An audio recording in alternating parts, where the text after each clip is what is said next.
जो अंदर भी लास्ट टाइम हमारा हुआ था कि भाई बहुत सारे जो आप कह रहे थे ना performance if you need more fund हम भी प्रोवाइड करें, कहीं ना कहीं से मैं डीसी ऑफिस है वैसे ही प्रोवाइड करें।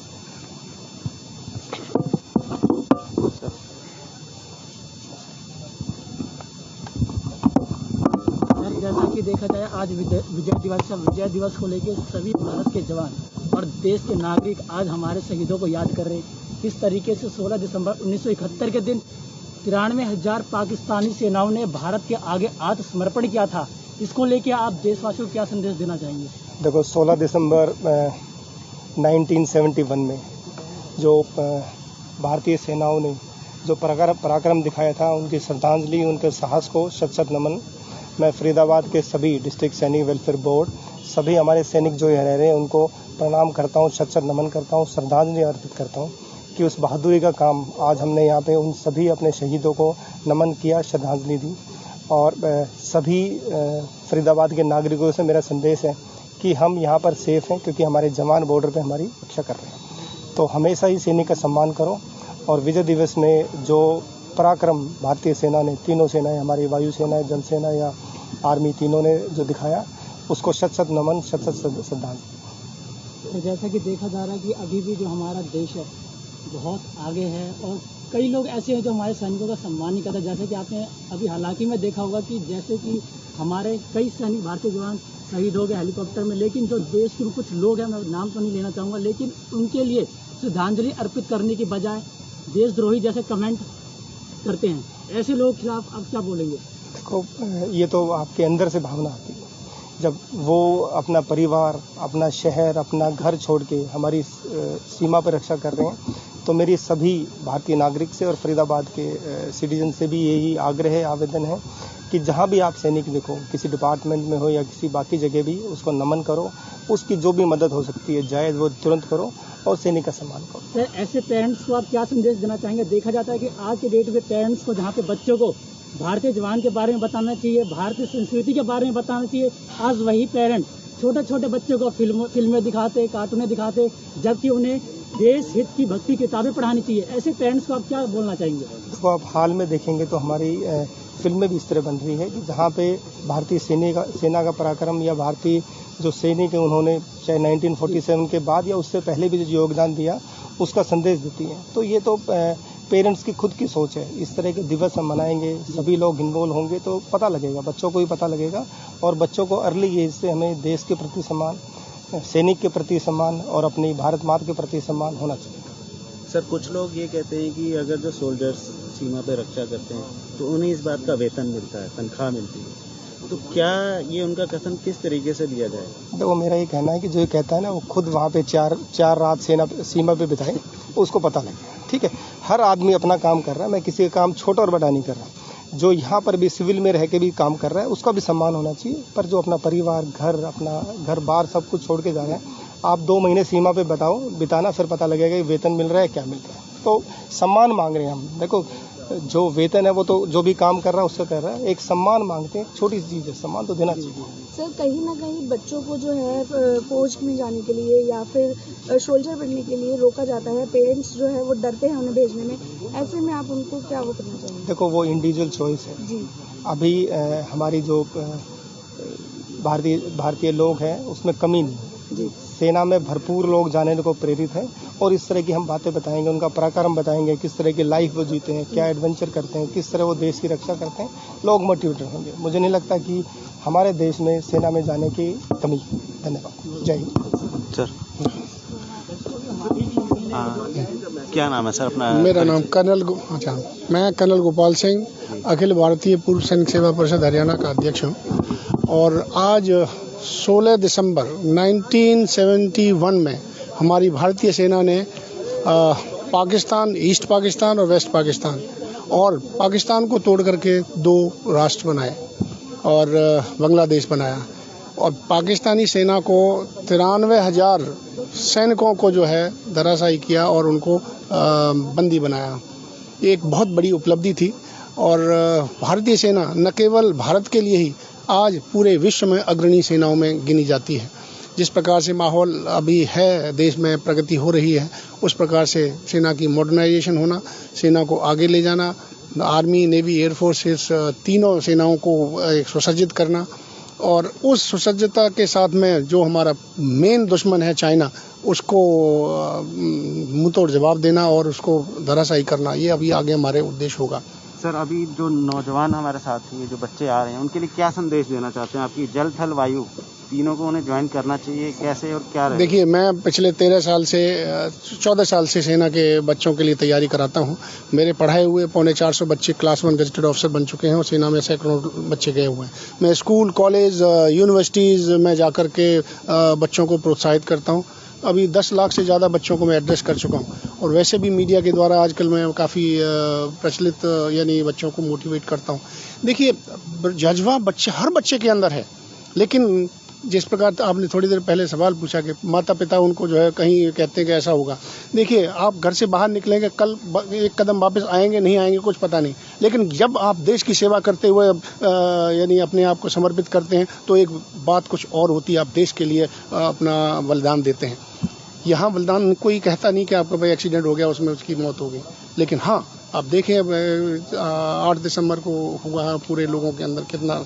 तो कहने का तात्पर्य यही है कि देश के लिए मरमटने वाला शख्स वो एक बलिदानी कहा जाता है और वैसे तो हम सभी जाते हैं, जो मृत्यु होनी है तो होनी है। मतलब आपका ये कहना है कि देशभक्ति हर इंसान के अंदर है, उसे उजागर करने की जरूरत है। एब्सोल्युटली, आप यानी थोड़ा सा एक अंकुरित करना जरूरत है सबके अंदर राष्ट्र प्रेम, देशभक्ति है। कुछ लोग जो है गलत रास्ते पर ले जाने की कोशिश करते हैं और करते आए हैं। आप जो चीजें थी, जो देशभक्ति के हमारे जितने बार भी यानी लोग हुए हैं उनके बारे में अब पता नहीं किताबों में नहीं पढ़ाया गया, कुछ और ही लोगों को बताया गया। तो इन चीज़ों को अभी धीरे धीरे सामने आ रही है और बातें निकल करके आ रही हैं और जागरूकता हो रही है देश प्रेम की। चलिए, बहुत बहुत धन्यवाद। आप क्या कहेंगे? मैं ये कहना चाहता हूँ कि अपने देश के प्रति, अपने देश के मान सम्मान के प्रति प्रत्येक नागरिक को सजग रहना चाहिए और हर समय जहाँ पर भी वह कार्य करता है, जो भी कार्य करता है, उसे बहुत निष्ठा और ईमानदारी से करना चाहिए, ताकि ये यदि भारत विश्व गुरु के रूप में स्थापित हो चुके। भारत की सेना के बारे में मैं मात्र इतना कहना चाहता हूँ, उसका पुरुषार्थ और पराक्रम, उसका शौर्य, साहस सदा जीवित रहा, सदा ही उसको मान सम्मान मिला। चाहे वह पहले प्रथम विश्व युद्ध के रूप में लड़ा गया हो, तब भी भारतीय सैनिकों ने उसी तरह से अपने शौर्य का प्रदर्शन किया। द्वितीय विश्व युद्ध में भी 2 मोर्चों पर लड़ रहे थे। एक बार वह सुभाष चंद्र बोस के नेतृत्व में लड़ रहे थे, एक तरफ वह पूरे विश्व में अंग्रेजों के नेतृत्व में लड़ रहे थे, भारतीय सेना की तरफ से लड़ रहे थे। तो अब देखिए 1971 में भारत की सेना ने कैसा वो किया, 1965 में किया, 1962 में किया और करगिल के जो उसमें था, भारत की सेनाओं को नमन है और भारत विश्व की सबसे श्रेष्ठ सेना का मालिक है। हम उसका मान करते हैं, सम्मान करते हैं और यही भाव लेकर के आज हमारे प्रत्येक देश के नागरिकों को, प्रत्येक व्यक्ति को उनके मान में, सम्मान में, आन में, बान में और स्वाभिमान में अपना नतमस्तक होता हूँ, नमन करता हूँ। धन्यवाद। हमारे साथ जुड़े हुए हैं युवा नेता, हमारे साथ जो कांग्रेस के हैं, नरेश जी। नरेश जी, क्या कहते हैं आज आप ये विजय दिवस के उपलक्ष्य में? मैं विजय दिवस सभी भारतवासियों और फरीदाबाद वासियों को, क्योंकि जो शहीदी हमारे देश के सैनिकों ने दी, उनके लिए सच सच नमन है। अभी हमारे विपिन रावत जी, उनकी बहुत बहुत, क्योंकि वो तीनों सेनाओं को लीड, उनको भी बहुत बहुत नमन। हमारे देश में हमारे बच्चों को, जैसे आपने कहा, उनको भी आगे आना चाहिए, हमें उस हिसाब से शिक्षा देनी चाहिए। मैं आपको बताता हूँ, मेरा बेटा भी शूटिंग करता है, उसकी बहुत ख्वाहिश है कि मैं फौज में जाऊँगा। अभी उसके लिए मैं कोशिश भी कर रहा था कि आर्मी स्कूल से उसका वो भी आया था। तो हम अपने बच्चों के अंदर कम से कम, और शायद आपके माध्यम से एक रिक्वेस्ट है, क्योंकि अभी आपने देखा कि तोड़फोड़ चल रही है, सफाई अभियान, हम लोगों को रोजगार के लिए देखना चाहिए, क्योंकि कुछ लोगों को जो पटरी वाले थे 2 साल पहले, आपको पता है कोरोना की वजह से सबका रोजगार चला गया।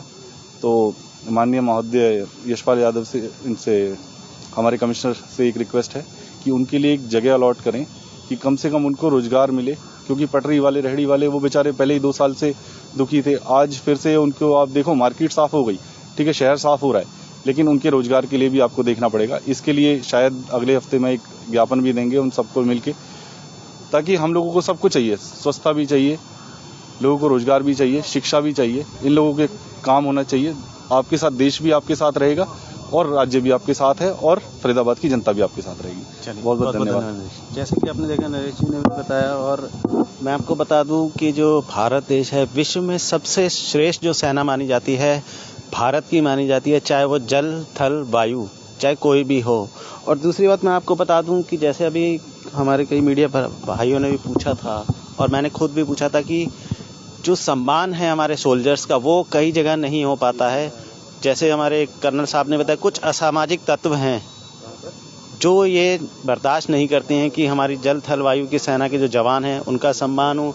हमारे साथ कई और भी यहाँ पे बड़े बड़े जो रिटायर्ड कर्नल हैं या मेजर हैं वो भी हैं, हम उनसे भी बात करेंगे और उनके बारे में भी जानेंगे कि उनकी क्या विचारधाराएं हैं, वो क्या कहते हैं अपने देश के जवानों को लेकर, आम जनता से क्या कहना चाहते हैं वो।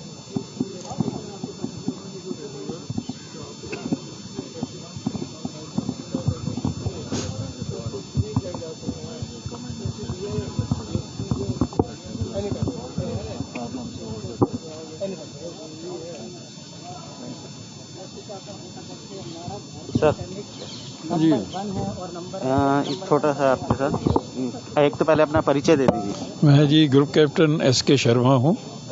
65 और 71 वॉर दोनों में हिस्सा लिया था। अच्छा, आप दोनों में ही थे? हाँ जी। 65 में एक्टिव नहीं था क्योंकि सर्विस अभी शुरू हुई थी। 71 में जरूर पार्टिसिपेट किया एज ए फाइटर पायलट। हमारा मेरी ड्यूटी वहाँ बारमेर सेक्टर में थी और एयर डिफेंस का काम था। नेट एयर का शायद आपने सुना होगा, उसी में उस टाइम था मैं। तो हमने जब 3 तारीख को, हम वैसे तो सेंट्रल इंडिया में थे और वहाँ सितंबर में ही शिफ्ट कर गए थे, स्कॉटलैंड चली गई थी। जिस दिन अटैक हुआ उसके बाद में 2-3 दिन हमारा रनवे ख़राब रहा क्योंकि बम अटैक कर गया था। फिर भी हमने वहाँ से काम किया और आखिर में 3-4 दिन में 2 जहाज़ लेके अहमदाबाद गया था क्योंकि बड़ौदा रिफाइनरी का हमें खतरा था कि अहमदाबाद कराची रिफाइनरी पे अटैक हुआ था और हमें हमारा खतरा था कि यहाँ अटैक काउंटर ना करें। तो उसकी डिफेंस के लिए मैं फिर वहाँ अहमदाबाद भी 2-3 दिन रहा मैं। कोई ऐसा सर यादगार पल जब कभी लगता है कि जान का खतरा एक बार नहीं सोच सकते, क्योंकि सोल्जर तो जान हथेली पे लेके ही चलता है। बिल्कुल चलता है साहब। देखिए ऐसा है, खासकर एक ऐसा पल आता है कि कभी परिवार की याद आती है जब आती है आदमी। देखिए खासकर जो बॉर्डर पे रहते हैं आर्मी में, उनका तो ज़्यादा खतरा रहता है। बिल्कुल, जैसे BSF हो गया। हाँ जी, BSF हो गई या आर्मी इन्फेंट्री भी जाती है, सब ये बॉर्डर पे लड़ते हैं। उनका तो नेचुरली ज़्यादा सामने फेस करते हैं, उनको कोई पता नहीं कि कब गोली लग जाए। हमारा ये है कि भाई फाइटर एयरफोर्स में सपोर्ट रहती है साथ में, उनका अपना रोल है क्योंकि जब तक वो कवर नहीं करेंगे तो आर्मी आगे चल नहीं सकती। क्योंकि मैंने भी याद है कि एक पैकेट जहाज में सप्लाई ड्रॉप की जाई थी आर्मी को बॉर्डर लाइन पे और बिल्कुल नीचे से एक फायर हो रही थी। वहाँ उनको कवर दे रहे थे हम ताकि एनिमी का जहाज कोई आके इनको इंटरसेप्ट ना कर ले। तो उस टाइम लगता तो है कि पता नहीं कब नीचे से गोली लग जाए, तो थोड़ा खतरा तो सब जगह रहता ही है। कभी ऐसा भी कोई मुकाम आया हो जहाँ पे हमें अफसोस होता हो कि हमने ये काम पहले करना चाहिए था, ना हो वार के टाइम पे? वार के टाइम पे देखो जी, ऐसा ये है कि तैयारी होनी चाहिए सभी तरह से। जैसे आजकल भी अब जोर दिया जा रहा है कि और तैयारी की जाए, तो जितनी तैयारी होगी, जैसे 62 में हमें भुगतना पड़ा उस तरह से आगे ना भुगते, उसके लिए हमें तैयारी रहनी चाहिए। खासकर हमारा ये है कि सिविल में अभी थोड़ा कमी है क्योंकि जैसे और कंट्रीज़ में आर्मी ट्रेनिंग थोड़ी है, 2 साल या 5 साल कंपलसरी है। वो अगर होती है यहाँ भी हमारे यहाँ, तो उसमें कुछ जो लोग बाकी पब्लिक है उनको भी थोड़ा देश सेवा का पता लगेगा कि क्या टाइम की क्या अहमियत है और क्या उसमें देश की सुरक्षा के लिए क्या किया जा सकता है। तो वो थोड़ा ज़रूरी है। हमारे देश में भी अगर लागू हो जाता है तो बहुत अच्छी बात होगी। उसमें सारी पब्लिक कल को जरूरत पड़ती है तो वो योगदान वो भी दे सकते हैं। पीछे एक बार शायद डिक्लेयर भी हुआ था कि कुछ हाँ, ट्रेनिंग दी जाएगी, हर ट्रेनिंग person की को जाए। हाँ जी, citizens को हाँ, दी जाएगी। क्योंकि यह कि कुछ कंट्रीज बाकी कंट्रीज करते हैं, जैसे 10वीं के पास में 2 साल जरूरी आर्मी ट्रेनिंग है, क्योंकि एनसीसी हमारी है, पर एनसीसी इतना जोर नहीं कर सकती। पर जो सिविल स्पेशल तो फौज में जाके वो करते हैं 2 साल या 5 साल, जैसे शॉर्ट सर्विस कमीशन है, तो उसमें आपको पता लग सकता है कि आप ट्रेनिंग ले सकते हैं बाकायदा, और वो कंट्रीब्यूट जरूरत के टाइम पे आप कंट्रीब्यूट कर सकते हैं। बहुत बहुत धन्यवाद। बहुत बहुत धन्यवाद। आप पहले तो अपना परिचय दे दीजिए। मैं जी group captain doctor Surjit Singh Bhatia. मैं 65 वार में वेरी एक्टिव, 71 वार में तो मेरी बहुत ज़्यादा कंट्रीब्यूशन थी। 71 वार में जो बेस्ट स्क्वाड्रन, फाइटर स्क्वाड्रन, उसका मैं मेडिकल ऑफिसर था। हमारे स्क्वाड्रन में सारे इंडियन एयरफोर्स में सबसे ज़्यादा जो वीरता के अवार्ड जो हमें मिले थे। हमारा जो कमांडिंग ऑफिसर था विंग कमांडर खन्ना, उनको अति विशिष्ट सेवा मेडल मिला। हमारे जो फर्स्ट फ्लाइट कमांडर थे माधवन बनर्जी स्क्वाड्रन लीडर, उनको महावीर चक्र मिला, MVC। और हमारे बाकी के पायलट जो थे 18, उनमें से 17 को वीर चक्र मिला और 1 को मिला है वायुसेना मेडल। मतलब यह है कि 20 पायलट्स का स्क्वाड्रन 20 के 20 डेकोरेटेड है। कोई ऐसा यादगार पल सर जब वार के टाइम पे कुछ याद? हाँ, मेरे को अच्छी तरह याद है। एक कैजुअलिटी उधमपुर से रात को आई, उस वक्त ब्लैकडाउन था पूरा, और एक जहाज आदमपुर एयरफोर्स स्टेशन पे खड़ा था, जिसमें उस कैजुअलिटी को हमने लेके दिल्ली आना था आर्मी हॉस्पिटल के लिए। वो एक ऐसी इंजरी थी कि बम से उसकी पूरी टांग उड़ गई थी, और जो उसका ये नीचे का हिस्सा है, इसमें कोई 20 इंच बाई 15 इंच का बड़ा वूंड था, जो बड़ी मुश्किल से उन्होंने उसको ड्रेसिंग करके IV ड्रिप लगा के भेजा था एक छोटे जहाज में, डॉर्नियर जहाज होता था, और उसको हमें लेके डकोटा में लेकर जाके दिल्ली जाना था। तो उसके साथ मैं लगा हुआ था। इतने में वार्निंग आ गई कि एयर रेड हो गई, पाकिस्तान के जहाज़ों ने रेड कर दिया। तो इंस्ट्रक्शन ये थी कि सब कुछ छोड़ के बंकर में घुस जाओ। लेकिन मेरे हाथ में वो ड्रिप था जो मैंने अपने हाथ से पकड़ा हुआ था, कोई लटकाने के लिए कोई जगह नहीं थी। मैं उस पेशेंट के साथ स्ट्रेचर के साथ खड़ा रहा, जिसके लिए मुझे वार्निंग मिली। मैंने कहा मर जाऊंगा कोई बात नहीं है, लेकिन इसकी ज़रूरत है, इसे प्रोवाइड करना है। तो उसको हमने दिया। फिर उसको लेके जब गए डकोटा में, जब लेके दिल्ली आ रहे थे, रास्ते में उसने कहा जी मेरी बीवी वहाँ पे आई होगी पालम एयरपोर्ट पे, उसको एक मैसेज देना है, मुझे पता है कि मैं अब बचने वाला नहीं हूँ। तो उसने जो बड़ी इमोशनल बात अपनी वाइफ से कहनी थी, जो कोई भी हस्बैंड किसी दूसरे से के थ्रू कहलाता नहीं, वो सीक्रेट बातें उसने मुझे बताई। और मैं जब दिल्ली आया तो उसकी डेड बॉडी जब हैंड ओवर की, तो वो बातें मैं उसकी वाइफ को बताई। और उस औरत के अंदर इतनी बहादुरी कि उसके आंखों में एक आंसू नहीं आया, उसने सैल्यूट मार दी। तो इस तरह के जो इंसिडेंसेस है, एक नहीं अनेक, हमारी ज़िंदगी जो है ऐसे इंसिडेंसेस से भरी पड़ी है। और लोग जो लोग यहाँ शहरी हैं, जो लोग रहते हैं, जो आज महफूज हैं, इसके पीछे आप जानिए कि कितनी ह्यूमन इमोशंस जो है उनका कितनों का बलिदान हुआ है। तो ये बातें लोगों को समझनी चाहिए। और हमारे जितने जवान बच्चे हैं वो पैसे कमाने के चक्कर में हैं। आज एजुकेशन यहाँ इंडिया से लेते हैं, नौकरियाँ जाके बाहर करते हैं, वहाँ जाके सेटल हो जाते हैं। उनको ये भारत की धरती पसंद नहीं है क्या ये फौजियों के लिए ही रह गई है? मैं ये कहता हूँ कि हर भारतवासी जो जवान बच्चा है, उसको थोड़ी देर के लिए एक्सपोजर ज़रूर होना चाहिए।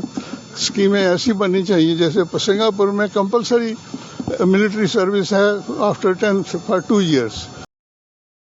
इस तरह की कोई पॉलिसी आनी चाहिए जहाँ के ताकि हमारे देश लगातार सप्लाई मिलती जाए। जो देश के बांकुरे जो हैं वो आम आदमियों से निकलने चाहिए। हम भी आम घरों से निकल के आए हैं।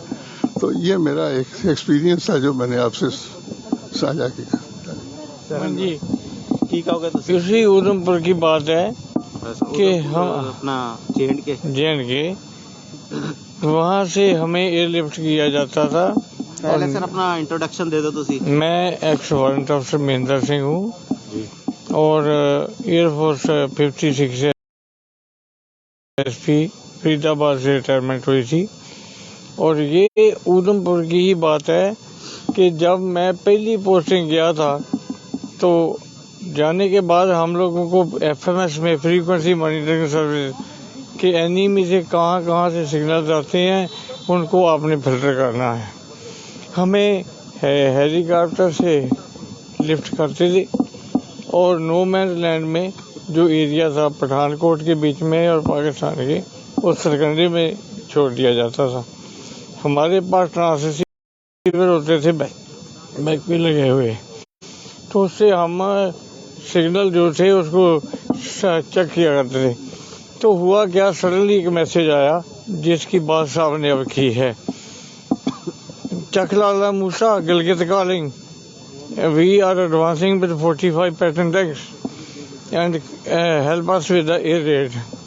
तो उस मैसेज को इंटरसेप्ट किया करने के बाद हमें एकदम पता नहीं क्या सूझा कि हमने उनको जवाब वापस दे दिया कि shut down the transmission immediately, enemy is watching you, we are helping you with their raid. उन्होंने बंद कर दिया। वो मैसेज हमने air chief marshal Arjan Singh को, उन दिनों की बातें 1965 की जी, कि हमने वो मैसेज उनको भेज दिया कि जी ये ऐसा करके सिग्नल आया है, इसका क्या करना है। तो 15 मिनट के अंदर एक मैसेज आ गया साइफर, जिसको कहते हैं ना उल्टा फोन, यानी लैंग्वेज बदली हुई होती है। एक CCO2 होती है, कॉन्फिडेंशियल कोड डायरेक्टरी, हर 2-2 घंटे के बाद उसमें चेंज होती है। तो जो उसके कोड सिग्नल होते हैं उसी के हिसाब से डिफेंस चलती है। तो हुआ क्या, एक मैसेज आ गया कि Vyjayanthimala on board, arrange accommodation transport immediately. तो उसको जब डिकोड किया गया तो उसका मतलब था अर्जुन सिंह ए चीफ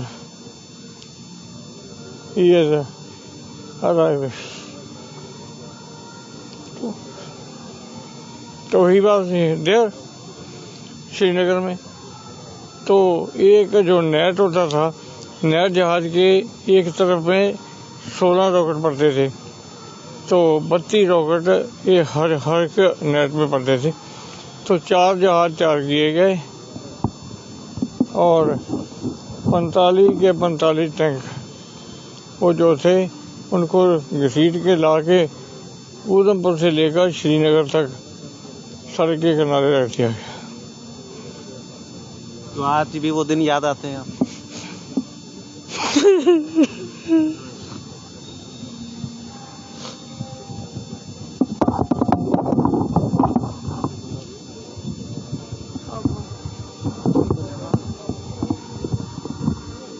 आप देख सकते हैं स्वयं जो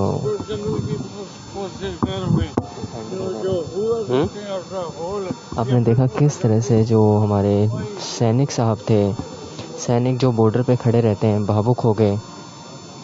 जैसे कि आपको मैंने दिखाया किस तरह से जो अभी विजयी दिवस मनाया गया, उसी के साथ बने रहें। अभी जो आज लोक प्रकार है, हिंदुस्तान टाइम्स है, जहाँ ये है अपनी दूसरे पेपर है, उनमें शायद मेरा नोट आया होगा कि there is no Sikh, Hindu और Muslim in the fabric of defence and layer of money 2.5 lakh of pension in along with and patronage and benevolence by President of India. ये हर एक बंदे का जो करेक्टर है उसको क्यों डिटेरिएट करता कि एक बंदा जिसकी इतनी बड़ी वो जिम्मेवारी थी, he was looking after total gambit of India. He retired as general. आज की डेट में जो लेवल है उनका वो स्टेट लेवल पे क्यों आ गया? एक लीडर की लैंग्वेज के पीछे they are deteriorating the total system.